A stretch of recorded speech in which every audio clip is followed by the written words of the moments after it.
नमस्कार दोस्तों, आज हम पढ़ने वाले हैं क्लास 10th अर्थशास्त्र का पहला चैप्टर जिसका नाम है अर्थव्यवस्था एवं इसके विकास का इतिहास। दोस्तों, 15 अगस्त 1947 को जब भारत आज़ाद हुआ तो उससे पहले भारत लगभग 200 वर्षों तक अंग्रेजों का गुलाम रहा। उस समय भारत को सोने की चिड़िया कहा जाता था, लेकिन अंग्रेजों ने भारत को जमकर लूटा, जिसके कारण भारत में आर्थिक विकास की गति धीमा हो गई। इस चैप्टर में हम भारत में अर्थव्यवस्था का विकास कैसे हुआ इसी को पढ़ने वाले हैं।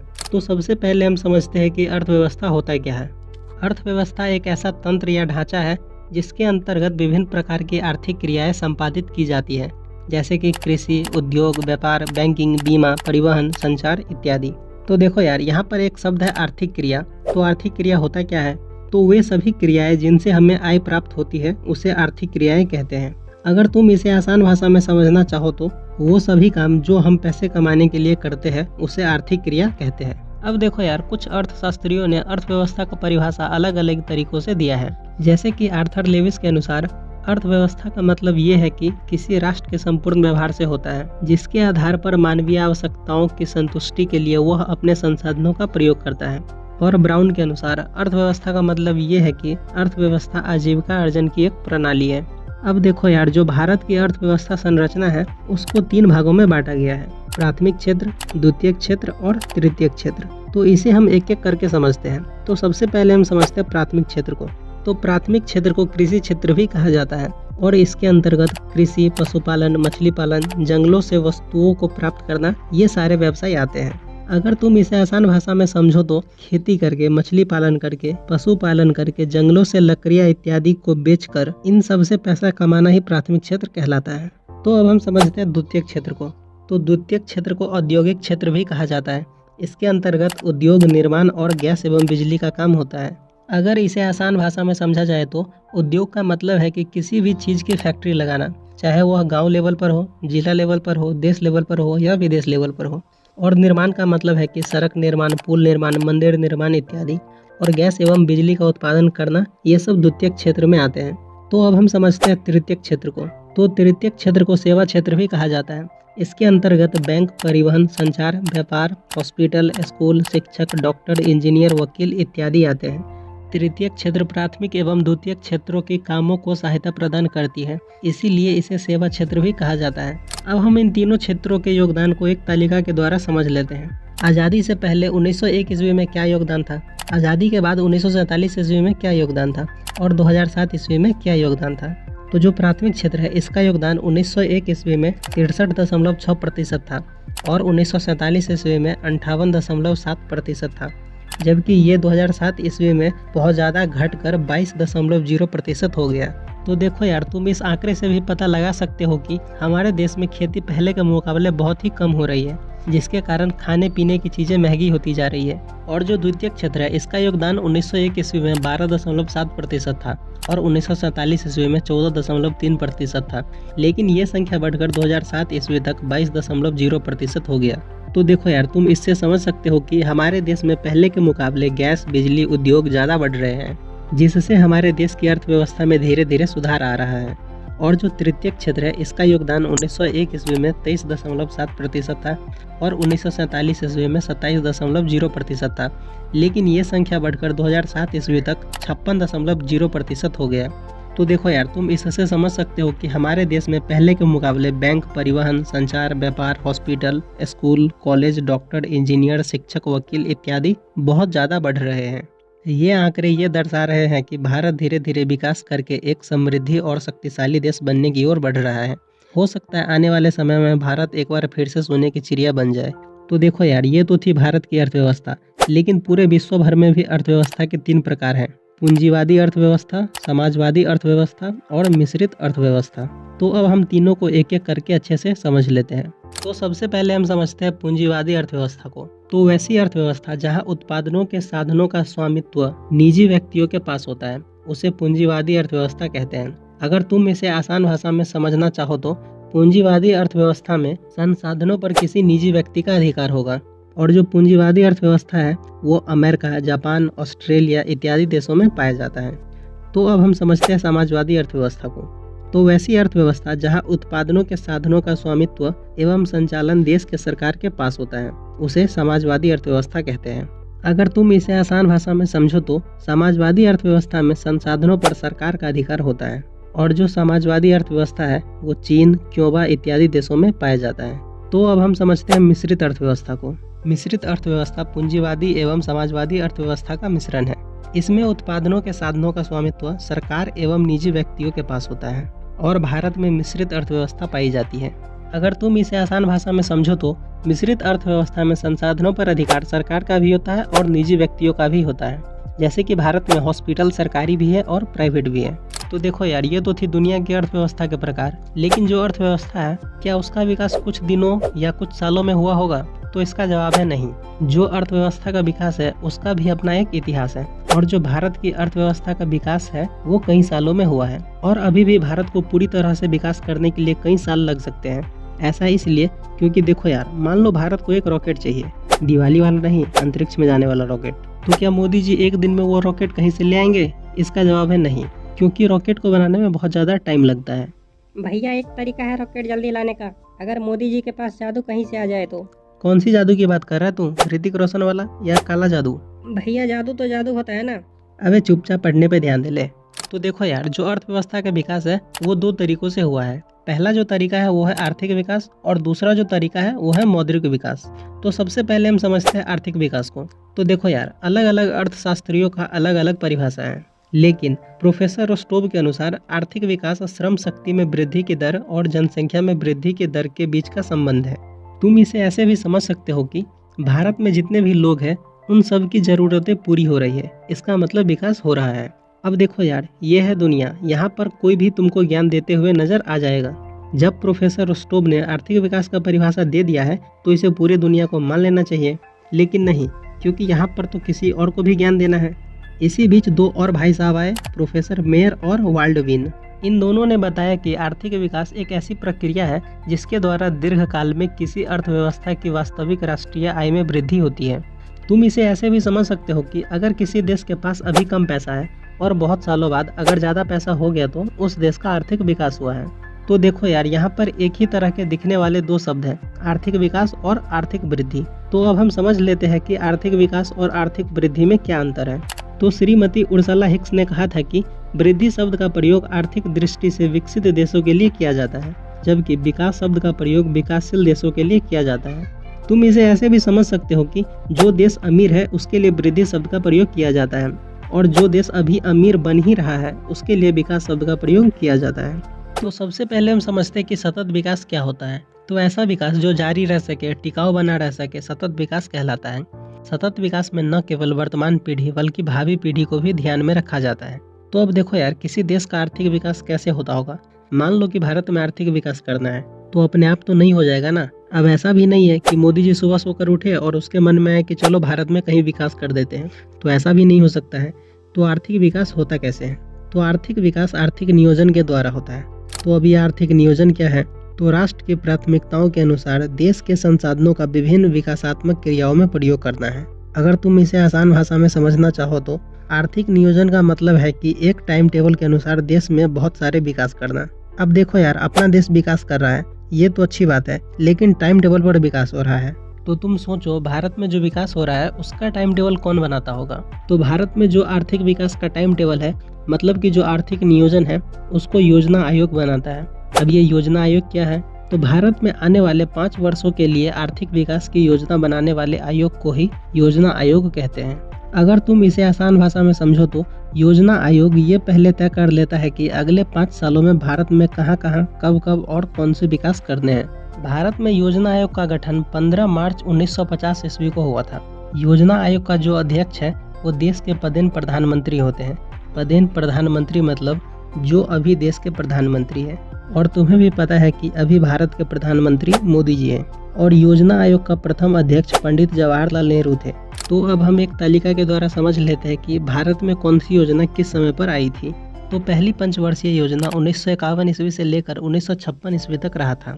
दूसरी पंचवर्षीय योजना 1956 ईस्वी से लेकर 1961 ईस्वी तक रहा था। इसी तरह 7वीं पंचवर्षीय योजना 1985 ईस्वी से लेकर 1990 ईस्वी तक रहा था। 10वीं पंचवर्षीय योजना 2002 ईस्वी से लेकर 2007 ईस्वी तक रहा था, और 11वीं पंचवर्षीय योजना 2007 ईस्वी से लेकर 2012 ईस्वी तक रहा था। इसी तरह तुम इसमें 5 साल जोड़कर अगली पंचवर्षीय योजना निकाल सकते हो। तो अब हम समझते हैं कि मौद्रिक विकास कैसे हुआ। तो देखो यार, आज से कई सौ साल पहले पैसा नहीं था, तो लोग कोई भी सामान कैसे खरीदता होगा। तो उस समय सामान खरीदने का सिर्फ एक ही तरीका था, जिसका नाम वस्तु विनिमय प्रणाली है। वस्तु विनिमय प्रणाली में लोग वस्तु से वस्तु का लेन देन करके अपनी आवश्यकताओं की पूर्ति करते थे। अर्थव्यवस्था की इस अवस्था को ही वस्तु विनिमय प्रणाली कहा जाता है। वस्तु विनिमय प्रणाली अभी भी गांव में होते हैं, जैसे कि कुछ धान या गेहूं देकर आइसक्रीम खरीदना, टूटे हुए बाल देकर सोन पापड़ी खरीदना इत्यादि।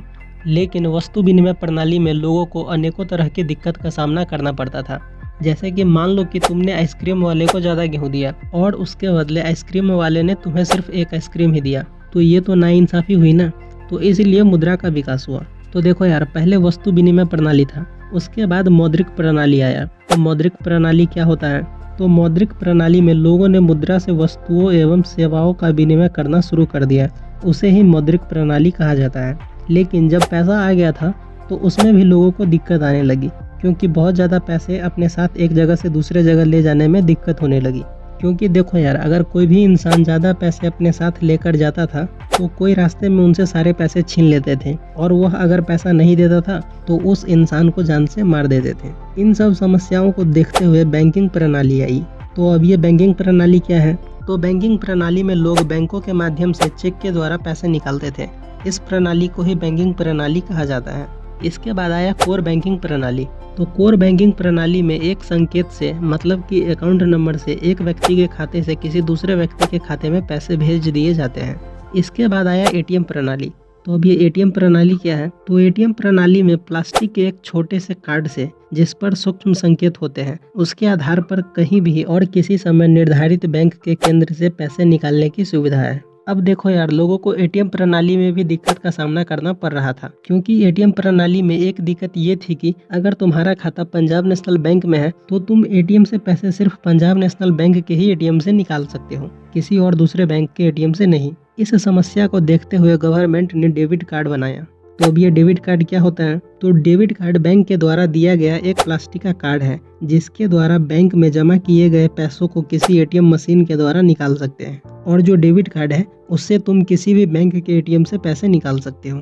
उसके बाद आया क्रेडिट कार्ड। तो क्रेडिट कार्ड भी बैंक के द्वारा जारी किया गया एक प्लास्टिक का कार्ड है, जिसके द्वारा किसी भी एटीएम से पैसे भी निकाल सकते हैं और बैंक से लोन भी ले सकते हैं। और इन सब के बाद आया ऑनलाइन सिस्टम, जैसे कि पेटीएम, फोन पे, गूगल पे इत्यादि। इन सब से भी तुम किसी जगह और कभी भी पैसों का लेन देन कर सकते हो। तो अब हम समझते हैं कि राष्ट्रीय आय क्या होता है। तो किसी देश में एक वर्ष की अवधि में उत्पादित सभी वस्तुओं एवं सेवाओं के मौद्रिक मूल्य के योग को राष्ट्रीय आय कहा जाता है। अगर आसान भाषा में समझो तो कोई भी देश एक साल में जितना पैसा कमाती है वही राष्ट्रीय आय है, और जिस देश का राष्ट्रीय आय अधिक होता है वह विकसित देश कहलाता है, और जिस देश का राष्ट्रीय आय कम होता है वह अविकसित देश कहलाता है। तो अब हम समझते हैं कि प्रति व्यक्ति आय क्या होता है। तो राष्ट्रीय आय को देश की कुल जनसंख्या से भाग देने पर जो भागफल आता है वही प्रति व्यक्ति आय कहलाता है, और इसका जो सूत्र है वो है प्रति व्यक्ति आय बराबर राष्ट्रीय आय बटा देश की कुल जनसंख्या। तो अब हम समझ लेते हैं मानव विकास सूचकांक को। तो यह सूचकांक संयुक्त राष्ट्र विकास कार्यक्रम द्वारा महबूब उल हक के निर्देशन में तैयार की गई पहली मानव विकास रिपोर्ट है, जिसमें कहा गया है कि लोगों की शैक्षिक स्तर, मतलब कि कहाँ के लोग कितने पढ़े लिखे हैं, उनकी स्वास्थ्य स्थिति, मतलब कि कहाँ के लोग कितने स्वस्थ हैं, और उनकी प्रति व्यक्ति आय, मतलब कि कहाँ के लोगों के पास कितना पैसा है। मानव विकास सूचकांक के 3 सूचक हैं। पहला जीवन आशा, दूसरा शिक्षा प्राप्ति और तीसरा जीवन स्तर। इन तीनों को मिला करके ही मानव विकास रिपोर्ट तैयार होता है। तो अब हम समझते हैं कि मानव विकास रिपोर्ट क्या होता है। तो राष्ट्रीय मानव विकास रिपोर्ट का तात्पर्य देश के वर्तमान जनसंख्या का शैक्षणिक, शारीरिक, मानसिक विकास का निर्धारण करना है। इस रिपोर्ट को भारतीय लोकतंत्र के लिए एक प्रमुख दस्तावेज माना गया है, जो खास करके निर्धनता को दर्शाने में अहम भूमिका निभाती है। और भारत में पहली बार योजना आयोग के द्वारा तैयार मानव विकास रिपोर्ट अप्रैल 2022 को दिल्ली में अटल बिहारी वाजपेयी के द्वारा जारी किया गया था। उस रिपोर्ट के अनुसार केरल का नंबर सबसे ऊपर था, जबकि बिहार, मध्य प्रदेश, आसाम, राजस्थान और उत्तर प्रदेश का नंबर सबसे नीचे था। इसीलिए इन 5 राज्यों को बीमारू राज्य घोषित किया गया था। तो अब हम समझते हैं कि आधारिक संरचना क्या होता है। तो आधारिक संरचना का मतलब उन सुविधाओं तथा सेवाओं से है जो देश के आर्थिक विकास के लिए सहायक होते हैं। जैसे कि बिजली, परिवहन, संचार, बैंकिंग, स्कूल, कॉलेज, हॉस्पिटल इत्यादि। किसी भी देश के आर्थिक विकास में आधारिक संरचना का महत्वपूर्ण स्थान होता है। जिस देश का आधारभूत ढांचा जितना अधिक विकसित होगा, वह देश उतना ही अधिक विकसित होगा। तो देखो यार, हम लोग हैं बिहार से, और ये बात तुम्हें भी पता है कि भारत में सबसे पिछड़ा और गरीब राज्य बिहार है। तो बिहार के पिछड़ेपन का कारण क्या है? तो बिहार के पिछड़ेपन के बहुत से कारण हैं। पहला, तेजी से बढ़ती हुई जनसंख्या।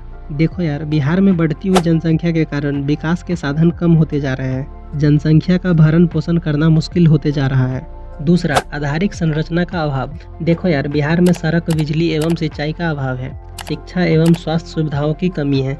इस वजह से भी बिहार में पिछड़ेपन की स्थिति बनी हुई है। तीसरा, कृषि पर निर्भरता। देखो यार, बिहार में अर्थव्यवस्था कृषि पर आधारित है और हमारी कृषि काफ़ी पिछड़ी हुई है। इसके चलते उपज कम होती है। चौथा, बाढ़ तथा सूखा से क्षति। देखो यार, बिहार में हर एक साल कहीं बाढ़ आता है तो कहीं सूखा पड़ जाता है, जिस वजह से लाखों करोड़ों की संपत्ति बर्बाद हो जाती है। बिहार में, खासकर उत्तरी बिहार में नेपाल से आए हुए जल से बाढ़ आती है। पाँचवा, औद्योगिक पिछड़ापन। देखो यार, किसी भी देश या राज्य के लिए उद्योगों का विकास जरूरी होता है, लेकिन बिहार में औद्योगिक विकास कुछ दिखता ही नहीं है। यहाँ के सभी खनिज क्षेत्र और बड़े उद्योग सभी झारखंड में चले गए हैं। छठा, गरीबी। देखो यार, बिहार एक ऐसा राज्य है जहाँ गरीबी का भार काफ़ी अधिक है। राज्य में प्रति व्यक्ति आय राष्ट्रीय औसत के आधे से भी कम है। इसके चलते भी बिहार पिछड़ा है। सातवां, खराब विधि व्यवस्था। देखो यार, किसी भी देश या राज्य के लिए शांति तथा सुव्यवस्था जरूरी होता है, लेकिन बिहार में वर्षों से कानून व्यवस्था कमजोर स्थिति में है, जिसके चलते कोई भी इंसान शांतिपूर्वक उद्योग नहीं कर पा रहा है। इस तरह खराब विधि व्यवस्था भी बिहार के पिछड़ेपन का एक महत्वपूर्ण कारण बन गया है। और आठवां, कुशल प्रशासन का अभाव। देखो यार, बिहार की प्रशासनिक स्थिति ऐसी हो गई है जिसमें पारदर्शिता का अभाव है। तुम कुछ भी काम कराने जाओ, उससे पहले तुमसे घूस मांगा जाएगा। इसके कारण आए दिन भ्रष्टाचार के अनेकों उदाहरण सामने आते रहते हैं। अब देखो यार, ये तो थे बिहार के पिछड़ेपन का कारण, लेकिन ऐसा भी नहीं है कि बिहार को पिछड़ेपन से दूर करने का कोई उपाय नहीं है। बिहार को पिछड़ेपन से दूर करने के भी उपाय है। पहला, कृषि का तेजी से विकास। देखो यार, बिहार कृषि प्रधान राज्य है और अभी भी 68% आबादी कृषि पर निर्भर है, तो कृषि के लिए आधुनिकीकरण अति आवश्यक है। दूसरा, जनसंख्या पर नियंत्रण। देखो यार, बिहार में बढ़ती हुई जनसंख्या पर रोक लगाना पड़ेगा और सरकार की तरफ से जनसंख्या नियंत्रण तथा परिवार नियोजन कार्यक्रम लागू करना पड़ेगा। तीसरा, बाढ़ एवं सुखाड़ पर नियंत्रण। देखो यार, कोसी जैसे प्रलयकारी नदी का मुहाना मोड़कर सुखाड़ वाले क्षेत्रों में कर देना चाहिए, जिससे बाढ़ एवं सुखाड़ दोनों में सहायता मिलेगी। चौथा, आधारिक संरचना का विकास। देखो यार, बिहार में बिजली की काफ़ी कमी है, इसलिए बिजली का उत्पादन बढ़ाया जाए और शिक्षा एवं स्वास्थ्य सुविधाओं में भी सुधार लाया जाए। पाँचवा, उद्योग का विकास। देखो यार, बिहार में एक भी उद्योग नहीं है। कुछ चीनी मिल थे, वो भी बंद हो गए हैं, तो बिहार में उद्योग को फिर से चालू किया जाए। छठा, गरीबी दूर करना। देखो यार, बिहार में गरीबी का सबसे अधिक प्रभाव है। सभी गरीबों के लिए रोजगार की व्यवस्था की जाए या बिजनेस करने के लिए बढ़ावा दिया जाए। सातवां, शांति व्यवस्था की स्थापना। देखो यार, बिहार में शांति का माहौल कायम करना होगा, जिससे व्यापारियों को कोई भी दिक्कत ना हो, और ऐसा करने से आर्थिक विकास की गति को भी तेज किया जा सकता है। आठवां, स्वच्छ एवं ईमानदार प्रशासन। देखो यार, बिहार के आर्थिक विकास के लिए स्वच्छ, कुशल तथा ईमानदार प्रशासन जरूरी है। और नौवां, केंद्र से अधिक मात्रा में संसाधनों का हस्तांतरण। देखो यार, बिहार को विकास करने के लिए फंड की भी जरूरत है, तो केंद्र सरकार को भी बिहार के बारे में सोचना चाहिए। तो अब हम समझते हैं कि देश के आर्थिक विकास में बिहार के विकास की भूमिका क्या है। तो देखो यार, क्षेत्रफल और जनसंख्या दोनों के दृष्टिकोण से बिहार भारत का एक बड़ा राज्य है। इसीलिए यदि भारत का विकास करना है तो बिहार का भी विकास आवश्यक है। बिहार में बहुत ज्यादा गरीबी है और एक प्रसिद्ध अर्थशास्त्री कुजनेट ने कहा था कि गरीबी एक कैंसर रोग की तरह होता है। जिस तरह शरीर के एक छोटे से भाग में हुआ कैंसर पूरे शरीर को ग्रसित कर देता है, ठीक उसी तरह अगर बिहार गरीब रहा तो इसका असर पूरे भारत पर भी देखने को मिलेगा। तो ये चैप्टर यहीं पर खत्म हो जाता है। आई होप आपको ये वीडियो पसंद आई होगी। अगर आपको ये वीडियो पसंद आई है तो वीडियो को लाइक कर दीजिए, एक प्यारा सा कमेंट कर दीजिए और चैनल को सब्सक्राइब भी कर दो यार, क्योंकि बहुत मेहनत लगती है वीडियो बनाने में। और हाँ, वीडियो को शेयर भी कर देना। मिलते हैं हम अगले वीडियो में, तब तक के लिए bye bye and take care.